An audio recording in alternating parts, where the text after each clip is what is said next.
actually started that way. This pay-per-view has been one of my most enjoyable pay-per-view. It's one of the most enjoyable pay-per-views I've watched in a very, very, very long time. Honestly, wait.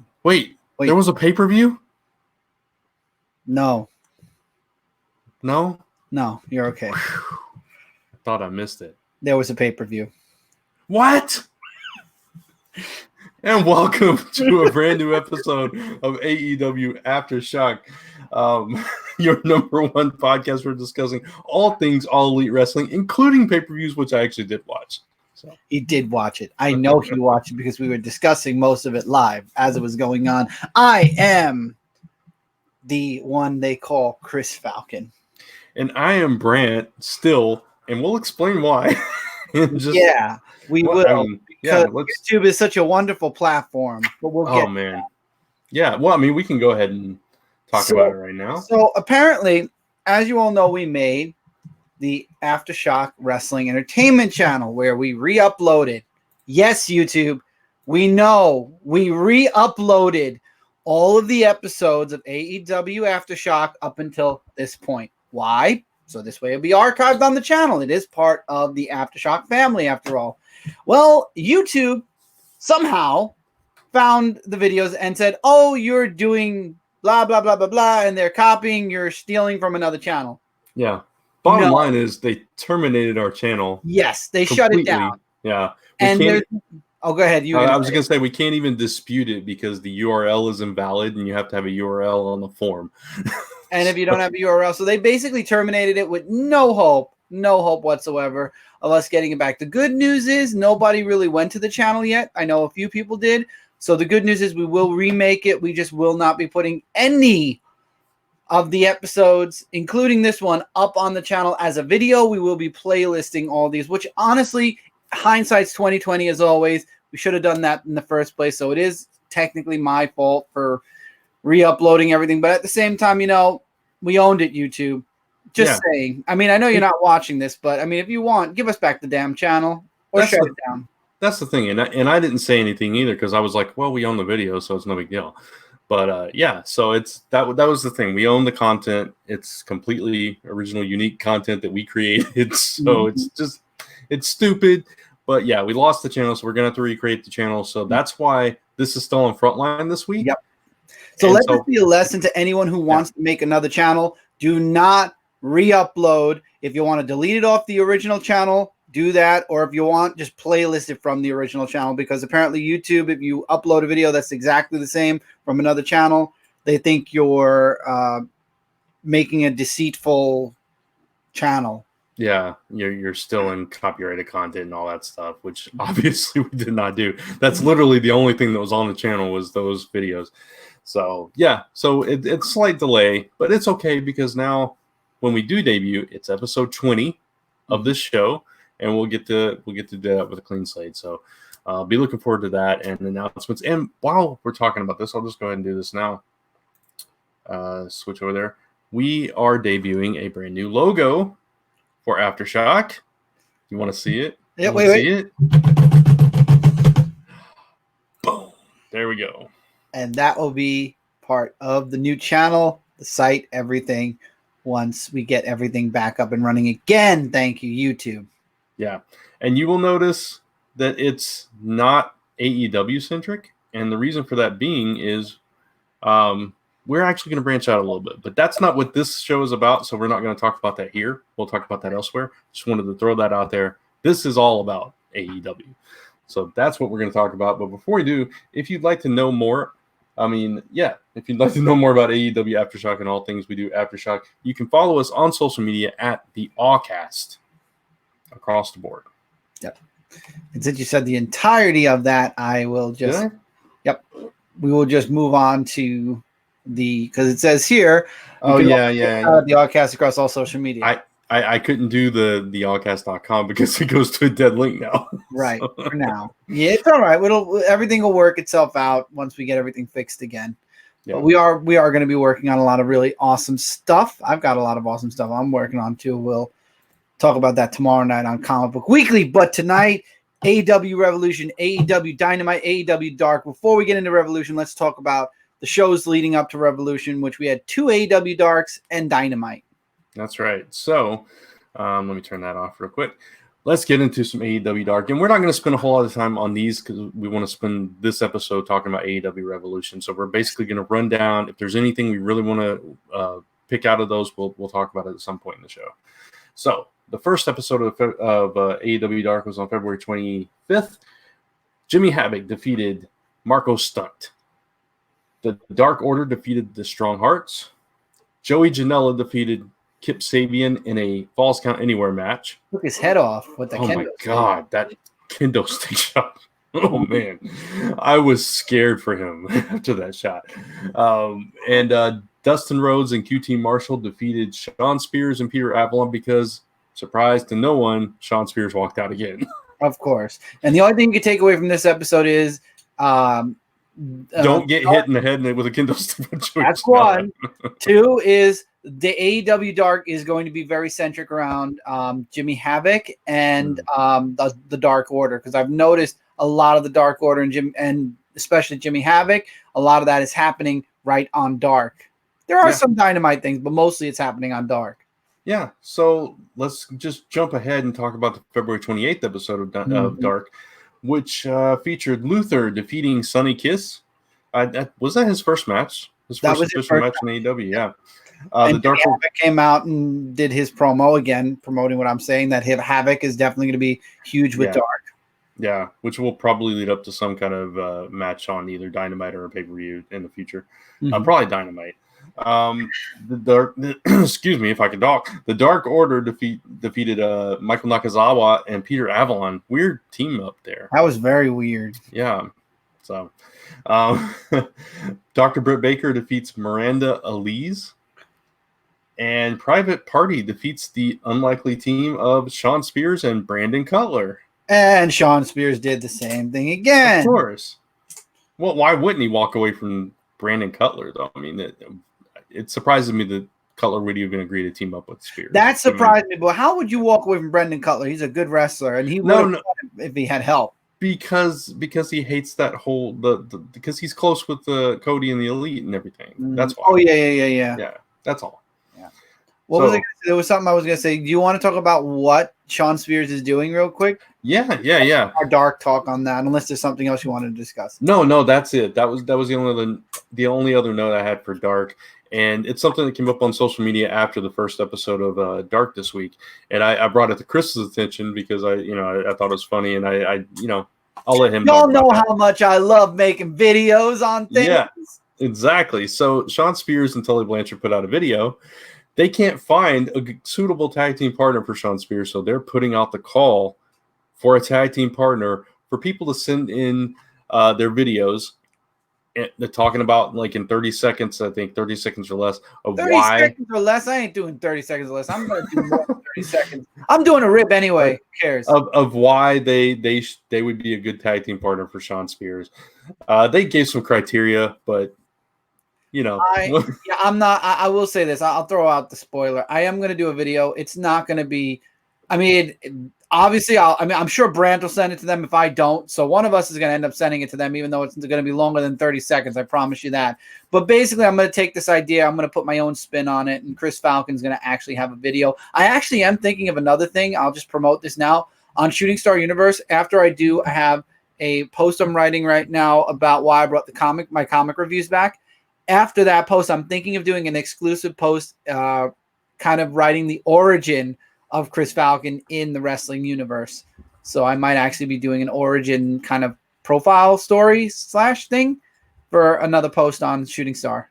Okay. Cool. There we go. No. I mean, if he wants to, and he wants to, I mean, let me put it this way. Tully Blanchard training me, 4 Horsemen, Tully Blanchard. Okay.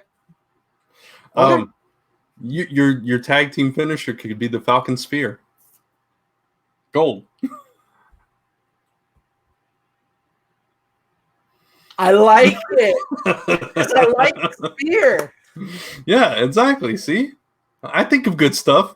So everybody that's watching this, encourage Chris to submit his tape. I'm gonna make a video. It's not gonna be legit. I'm not doing 30 seconds. A, I'm not an athlete, and B, I have no training whatsoever. So obviously I'm already disqualified. But I'm willing to get stronger. I'm willing to train, but I don't think they're willing to wait. I will say this. I'm jumping companies for a minute, but there was an 8-year-old tag team champion in WWE not that long ago. Just saying. I'm way older than that 8-year-old, unfortunately. But he had no training and he was not an athlete. That's true. Sean Spears can carry you. He's that good. I could still spear people, regardless how strong I am. I could still gut check. There you go.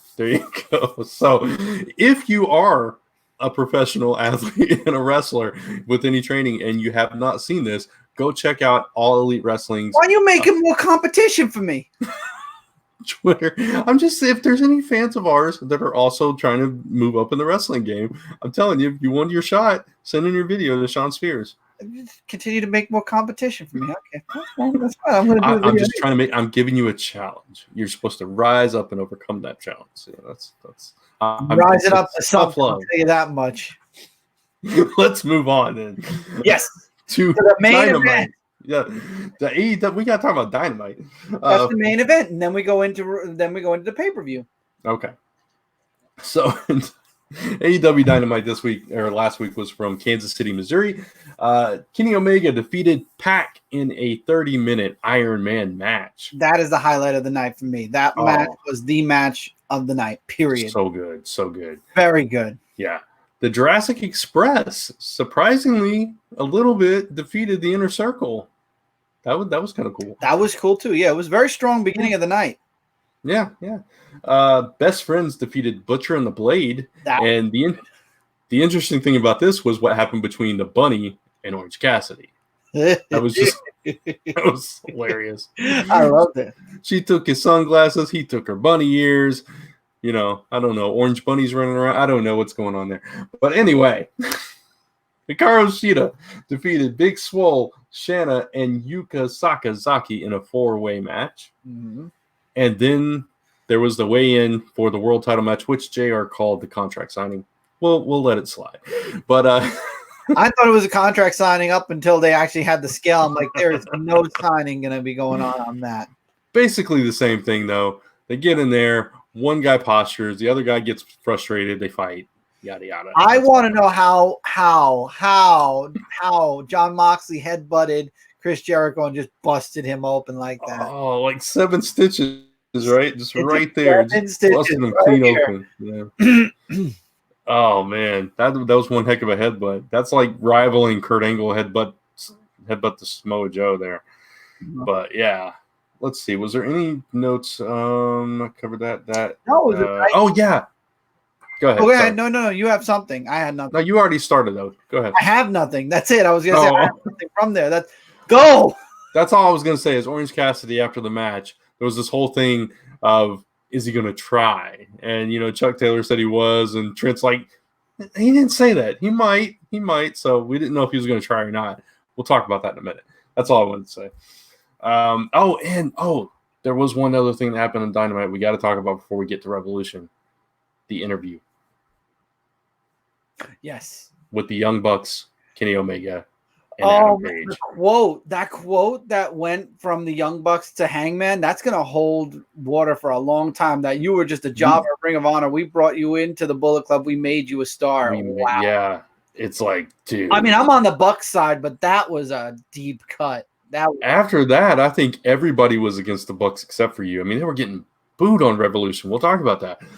Because of that statement alone. Yeah. I don't blame the people. Honestly, I wanted the Bucks to win because I always felt they should have been the tag champions. I mean, Kenny Omega and Hangman are such an odd team because they don't even come out together. JR mentioned that we'll get to the pay-per-view. Yeah. It's just they're an odd team. So you'd want, I wanted the Bucks to win since way back when. Yeah. Also, we should mention Darby Allin came in and cleaned house when the Inner Circle was attacking Jon Moxley. Yep. Darby Allin, man, I got some things to say about him on Revolution. So, with that said, let's talk about AEW Revolution, first pay-per-view of 2020. Mm-hmm.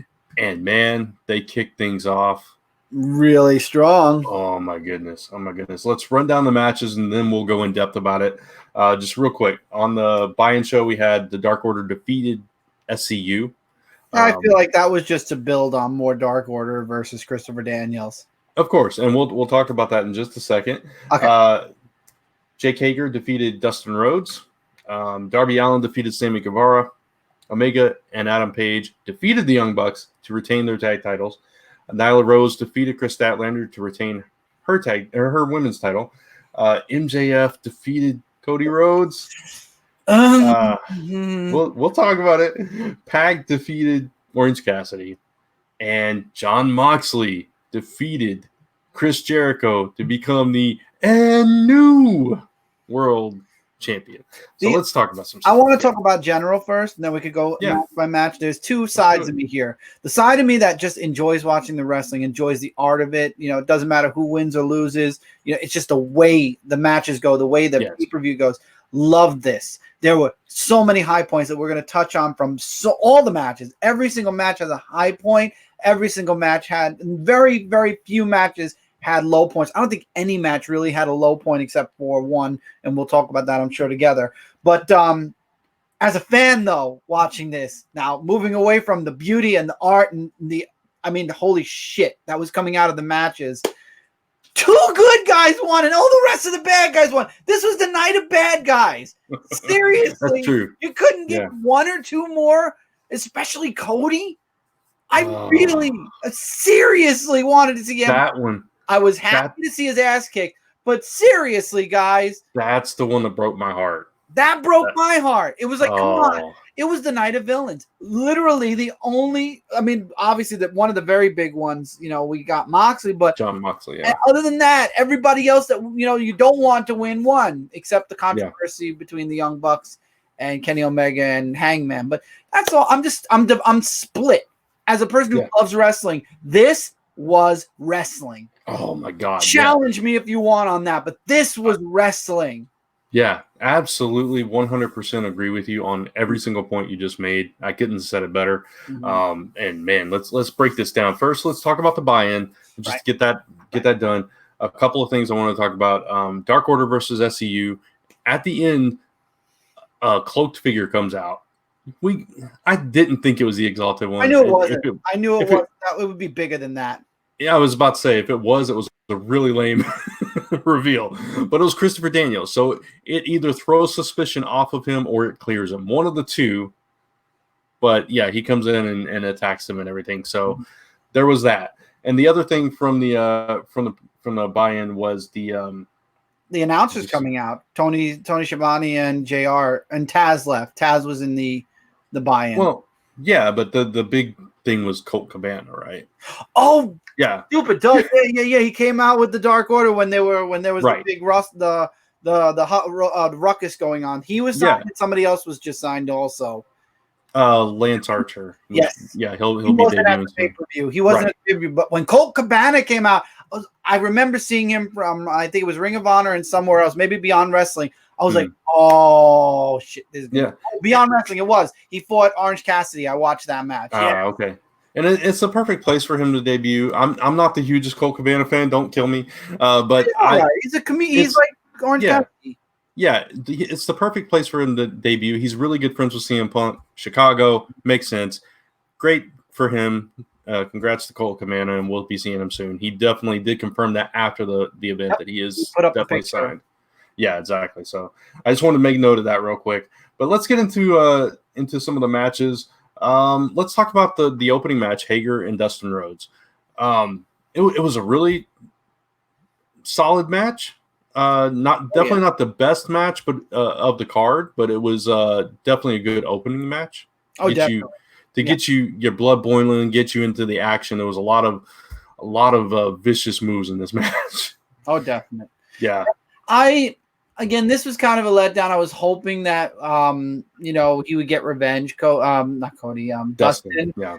I love that he changed his face paint specifically for the pay-per-view. Mm-hmm. But it was sad. But again, there were missteps. He went too far, and Yeah, he behavior. kissed Hager's wife on the He missed badly. I'm sorry. The camera had it so good that you could see that he was literally just rubbing her cheek. Oh yeah, absolutely, just to get the paint on. Yeah, absolutely. It was a bad camera angle.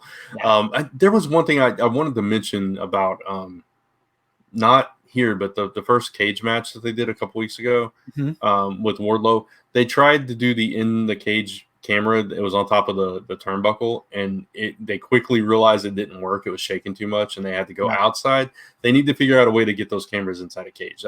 I forgot to make that point on that. Maybe they could make the cage, since escaping isn't a thing anymore, they can make the cage bigger so that it goes around, so that the cameraman can still be around the ring. That's a thought. That's a thought. They need to work on that though, because the only camera shots we got after that point was outside the cage, Oh, Brant, I'm glad to bring up a cage, because there was an advertisement we should talk about. Yes. 2 rings, one gigantic cage, AEW, Blood and Guts. I am so excited.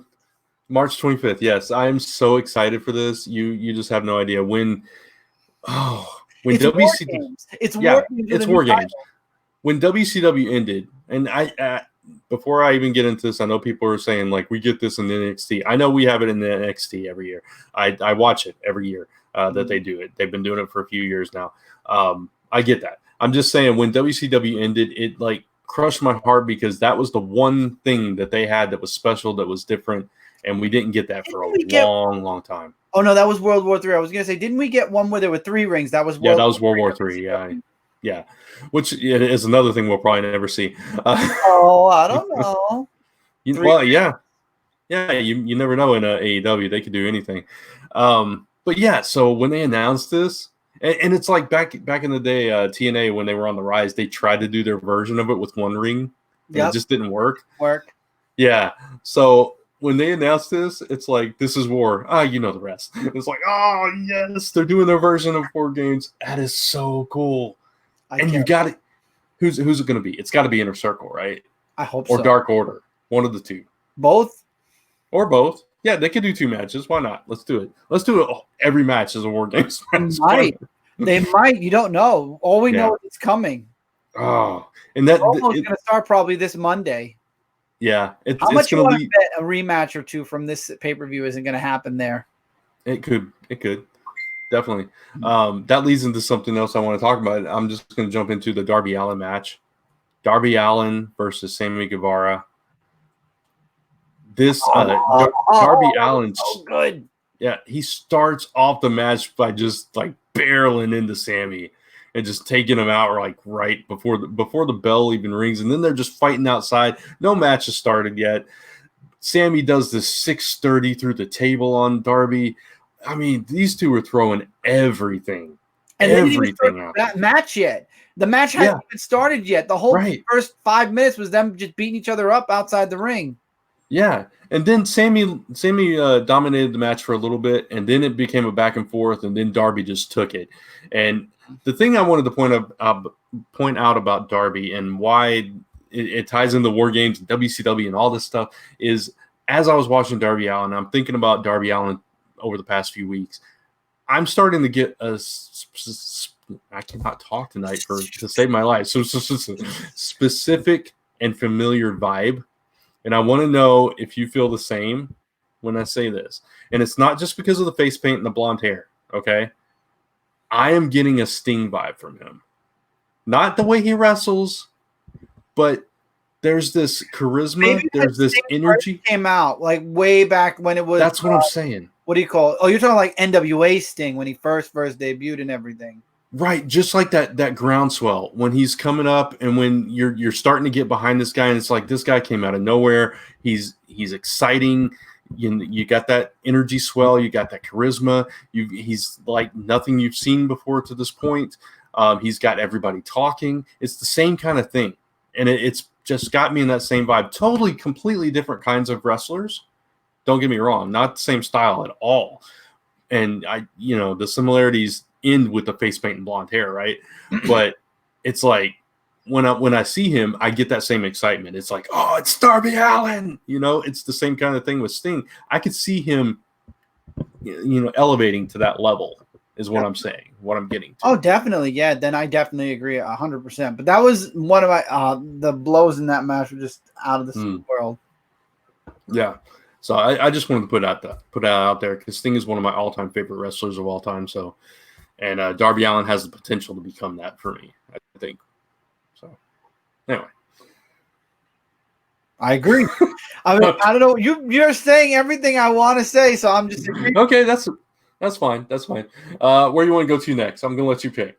Oh, I got to do the Young Bucks and Kenny Omega Hangman Adam Page. Oh, God.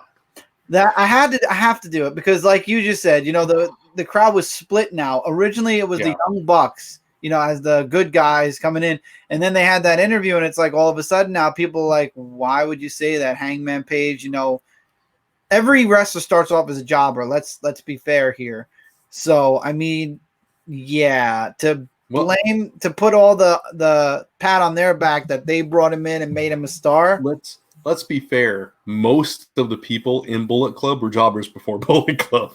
Almost all of them. Basically all of them. Yeah, except for AJ Styles, maybe. Yeah, maybe a little. Maybe he was already big, and he joined pretty quick actually when he came in. To be fair, yeah, I'm saying he was already established. He wasn't a jobber at that point. Right. Yeah, and no. Finn Balor was still newer at the time, right? And even Kenny Omega, maybe. Kenny Omega was well known also, but he was in Japan. Yeah. So no, this match was off the hook, and this is the way a wrestling match is. Tons of pins, and you always when you sit there, you could kind of tell when somebody kicks out X amount of times. Okay, they're gonna win. They're gonna win for sure. This match had a dead split for kickouts on both sides, but one thing that did give it away was the fact that there is a Kenny and Hangman shirt that went up on the AEW shop not 3 days before the pay-per-view. And I doubt they're going to pull a WWE where they make the tag team shirt and then they just cut off the tag team. Yeah, they should have saved that for like right after the pay-per-view. Kind of like another shirt we'll be talking about. But yeah, they should have saved it for the pay-per-view. It would have worked out better. I know it's getting a lot of hype, this match, but and I wrote it in our notes. Is this the greatest tag team match of all time? It's definitely a contender for one of the greatest tag team matches, at least in this generation, if not of all time. This match, and I've given AEW a hard time before about too many false finishes and things like that. Mm-hmm. This one, it didn't matter because every single one of them was believable. Oh yeah.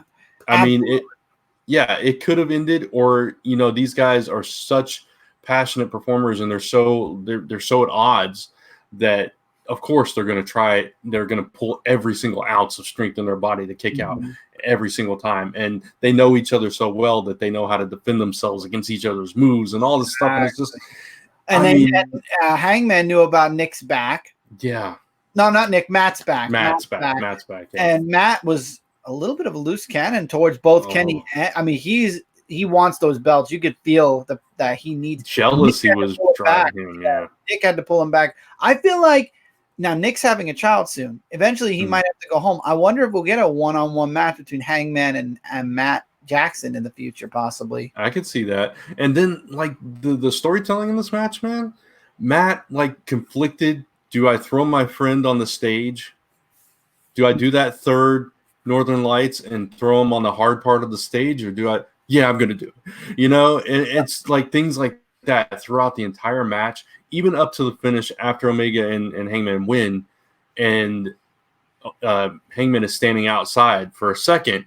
Just for a second, it's like, oh, is he gonna buckshot him? Is he gonna buckshot Kenny? And he didn't. Huh? No, he didn't he? No, he didn't. He held the ropes open for him. Kenny. Oh, Kenny. Okay, sorry. Kenny, yeah, his tag team partner. Is he going to buckshot Kenny? I understand what you mean now. Okay, when they won one and he turned around and he dropped the belt for a moment. Okay, yeah, I thought he was going to do it at first. I know, which kind of tells you maybe he is in the future. We don't know. But then that whole thing where Matt and Nick, they're finally like, okay, we're wrong. Let's put bygones, and Page still walks out of the ring. He's like, no. And he even put on social media, see ya. Yeah, I think the thing that did is like when he turned around, Kenny is with them staring at him as opposed to being on his side, and it's just like, you know, even after all this, even after this war, even after they attacked Kenny and like beat the crap out of Kenny, even you know, tore up his shoulder, like Matt was tearing the tape off him. Nick had to stop him from doing that. I mean, just and the moves. Oh my God, the tag moves. Golden Trigger. They did the golden trigger. I'm so glad he got up and he got so mad that they did that to him. Did you see how mad he got that they did that to him? And then Paige does Kenny's one-winged angel, and he still couldn't finish it though. But oh man, it's like this match was so good. Yeah, it kept you on the edge of your seat. It did. Oh, this is definitely at the very, very, very least match of the year. I mean, just across the board, match of the year. So good. So good. But it just leaves so many things open. Like, where do you go from here? What happens? Do the Bucks go back in? Do they go back for the belt again? What's next for the belts? Will Kenny and Hangman end up at odds at some point? I don't know. Oh, and I want to make one note about the Bucks. This is totally off topic, and because you don't watch it, I got to point it out. Here's a clue as to WWE keeping their finger on the pulse of what's going on with AEW. The Usos, in the middle of the ring, SmackDown, I think it was last week or the week before, talking about their opponents, they said, oh, it's going to be a super kick party up in here, and then they stare at the camera a little bit. Screw you, just saying, man. Now it could have been the Usos going off book and doing their own thing and just kind of saying, "Oh, you know, we're the brother tag team that throws the super kicks." It could have been kind of like a friendly challenge kind of thing, you know. But whatever. It was. I just thought it was funny that they threw out that super kick party thing. I was like, really, okay. So, you know, it is what it is. It is whatever, man. The true super kick party comes from the Young Bucks. I know Triple H is not a fan of them because he doesn't like that they kind of copy the Bullet Club, kind of copy what the Click had, and you know the Bucks are very super kick party, so it's very Shawn Michaels with tassels and everything. Well, you know what?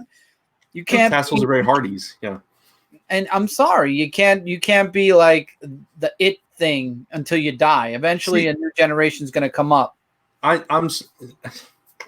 get that, right? Like they're somewhere else though, and they're emulating everything that they loved and they grew up in that, and as they were finding their own identity, right? So that's what they were doing. So I got no problem with that. But when you have somebody, I'm sorry, but when you have somebody in your company that emulates Shawn Michaels, Dolph Ziggler, it's basically a copycat of a superstar from your own company. I mean, you can't really say anything. So I'm just saying. Right? I agree 100%, but I don't know. I feel like Triple H is a little jealous, or he's just trying to make it so like, hey, when we did it, it was cool. When they did it, it's stupid. Whatever. It's the fans are ultimately what matter, and the fans love it. The fans love it, and AEW is still selling out. I was telling Chris, they're coming to Houston, and I'm actually going to be in back and forth to Houston in the next couple of months. So. I was thinking about going, and they went on sale this past Friday morning, and I forgot to order them before I laid down. I laid down, got up Friday afternoon, and they were sold out already. Make it bet those front seats are gone like within minutes. Oh, yeah, absolutely. So that's what I'm saying. They're very popular, AEW in general, and the fans are loving it because it's something different. No, nothing against WWE. I still watch WWE, love it. Not as much as AEW. Honestly, especially because of all the work I've been doing elsewhere on YouTube, the only things I've been able to watch are AEW and New Japan. And New Japan actually just put out, because of the stuff going on in Europe right now with the coronavirus, March 1st, which is yesterday as we're recording this, to the 19th, all of the shows are canceled. Oh, wow. Yeah. So no shows until the 19th. So you're back to just AEW. Maybe you can catch up on Ring of Honor now. I might. I'm very far behind on Ring of Honor though. Yeah. So Yeah. Anyway, that was a whole tangent. I apologize for that. Let's get back to the pay-per-view. Listen, man, there's a lot. There's just a lot to talk about. Yeah. So the women's title match, for me, this was the weakest match on the card.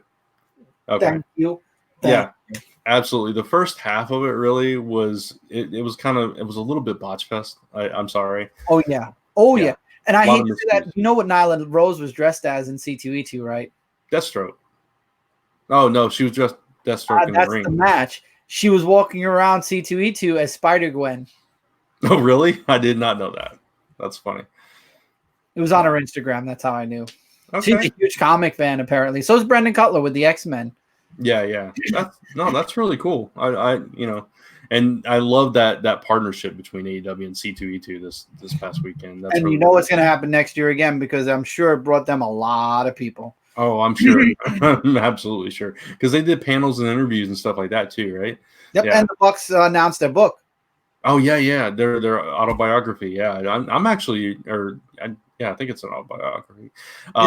It's how they got into breaking the business, how they got in. Yeah, I'm looking forward to that. I've read The Rock's, I've read Kurt Angle's, I've read Mick Foley's. I'd like to read the Young Bucks as well, so I'm looking forward to it. I've read none of those, but I might actually get the Bucks. Mick Foley's is really good. I will say that. Oh, I've heard, yeah. It's really good. You should read that one someday, if you ever feel like reading that kind of book. Comics. He writes some comics. I know. Anyway, so it wasn't the greatest match. Chris Statlander was very serious in the match. Yeah, she wasn't very joking in this one. No, not at all. And it didn't do her any good because she still lost. But I mean, you didn't expect Nyla to really lose that quick. It would have been kind of bad for Nyla if she had. Yeah, exactly. But yeah, they found their footing. It was just a little bit too late in the match. So, now the match that you're going to get mad about. MJF and Cody. Am I the only one that really wasn't feeling that? I mean, I love the tattoo. I love the new tattoo.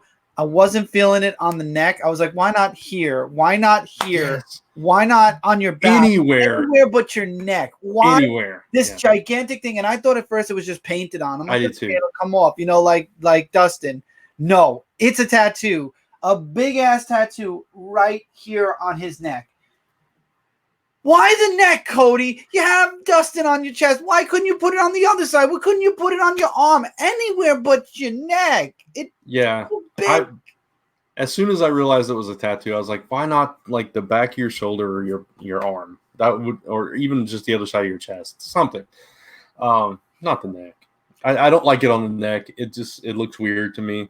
The tattoo's fine. I love the tattoo. I mean, I would love to get a printout of just the picture itself, honestly. Yeah, the tattoo's fine. It's just the placement. It's really weird. And I wonder because JR kind of hinted that maybe Brandy didn't know about it until afterwards.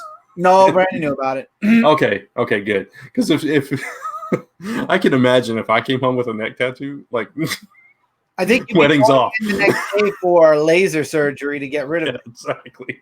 It'd be wedding's off. No wedding. No more.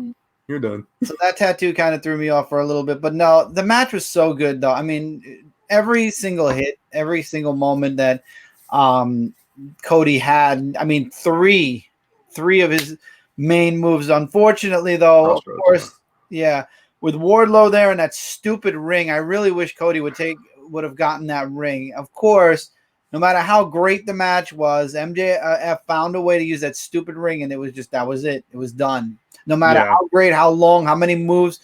In the end, the one match that I was like, look, the whole freaking night, it could be all bad guys. This one match, Cody deserves it. Come on. Unless they're looking to build up something for Blood and Guts. Maybe they're looking to build that up. Both the Rhodes brothers lost. That sucks. MJF was a good wrestler. He did a lot of great moves in this match. Kind of surprised me actually. So, it was a letdown that Cody didn't win, and it was like after all that, after everything he went through, and he gets this tattoo. Exactly, he went through so much drama. Got a tattoo, got it, and big hype. Gets to whip him. Like, gets a little payback. The referee, he's like, let me have one more. And the referee's like, Okay. It's like, oh, it was so good. It was like, this is it. And then he pulls it out. And it was a classic heel thing. And, it like just builds up the heat for MJF so much more. So I get that from a storytelling perspective. But, man, it just sucks. It was hard. It was hard for me. It was like, that one was the hardest match for me to swallow. I'm sorry. Yeah. I mean, look, MJF has won every single stupid match he's had so far because of that dumb ring. At some point, somebody's got to take that stupid thing away from him. But one good thing with the Nightmare Collective falling apart, Brandy's a face again. Yeah, basically. Yeah, so there's that. I don't think Nightmare Collective really was going to go far to be completely. I think they realized that early on, and that's good. Which is good. They realized it. They separated, and everybody's still doing. I'm sure when Awesome Kong comes back, she might be with her. She might actually come out as her manager. But other than that, that's fine. It was weird, and you didn't know where it was going, and it just So 2 more matches to go.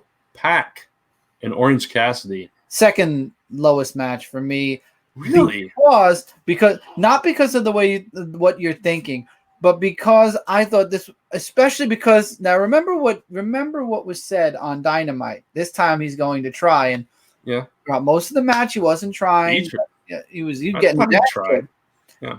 And then he finally just like something. It's like a button snapped in his mind, and all of a sudden he went from that joking wrestler to actually rest. And I'm talking like savage wrestling. He was kicking his butt. Yeah, he was kicking Pac's butt. This was, again, I don't not like this match because of the match. As a person who loves wrestling, this was a wrestling match. This was blow for blow, spectacular, beginning to end. Why this is second lowest match for me is because, of course, Pac had to get a low blow in to win. He couldn't win legit. I know that he's the bastard. I know that he's the guy that always has to cheat to win. But, I mean, after such a great match like that, why couldn't he just, like, somehow pull a move out, get blindside Orange Cassidy, whatever? Why a low blow to end the match? I'll tell you why from, like, a booking standpoint. It protects both guys. It makes Orange Cassidy still look strong, even though he loses. It's that That's kind of true, I guess. Yeah, I want to see more of that from Orange Cassidy, though. I want more of that. Yeah, he tried. He actually tweeted, "I did." I did. Yeah, he did. I love that. Oh man, I had never seen him because I never went and watched that match you showed me. I saw like a minute of it, but I for whatever reason I forgot to go back to it. But yeah, I'd never seen him fully wrestle like that. And when he just got on, I was like, man, this dude is actually really good. He is really good. He chooses to be funny. Yeah, and that's great because it is cool. I mean, he even tried to do the hands in the pockets and everything. And when when Pac did the soft kick back to him, he's like, he like looked up like, "What'd you just do?" That was brilliant. That was beautiful. I love this match. I was fully entertained. So it was very good, beginning to end. Just the ending, I was not a fan of. Yeah. Now this next match, which is the last match, is actually my second because I think both these guys are capable of better. Jon Moxley, my third, so we're in the same. Again, the match itself was good. Yeah. So honestly, this would be I'm in the same boat with you as far as match wise. This was my second worst match. Okay. So Jon Moxley, Chris Jericho, very long match, like 30-40 minute match. Mm-hmm. It was a very long, drawn out match. Both of these guys, I think it should have been a little bit shorter. Maybe that would have helped. That might have helped. I feel like it dragged out a little bit. And even watching the pay-per-view, it's like, all right, it's 11 o'clock. It's 11:10. It's 11:20. Okay, clearly they're going to 11:30. Get to 11:30, and that's where the show ended finally. But it's like, yeah, clearly once you got to the 11:15 mark, you knew they were going to go at least till 11:30. Yeah. It was a little bit long. And granted, it's the world title match, so I expect it to be given some more time and more attention. Tell me you didn't see the eye patch thing happening. I knew it was going to happen at the pay-per-view. I had a feeling. Yeah, and there was a couple of times when he was down on his back that it slipped off and you could see his eye anyway. So it's like, well, there's no point for it anyway. Well, I told you in New Japan he didn't wear it once also, so he knew his eye was all right. But when he took it off, he's like, I have my eye. Yeah, See, my problem was when he took it off, because that was right before the end of the match, and it's like, well, what good does it do you now? I mean, you should have taken it off like halfway through the match. Yeah, when you had the eye that was screwed up. Yeah, exactly. That was kind of silly. It didn't make a lot of sense to me. I had a lot of problems with this match, but overall, I thought they put out a solid job. A lot of false finishes in this one too. You know, surviving each other's best attempts, best moves, and that kind of thing. And he had the lion tamer on Jericho. Jericho attempted the what do you call it? The paradigm shift. Paradigm shift. Yep. Yeah. And you know, ultimately he does the lifting one and puts him down.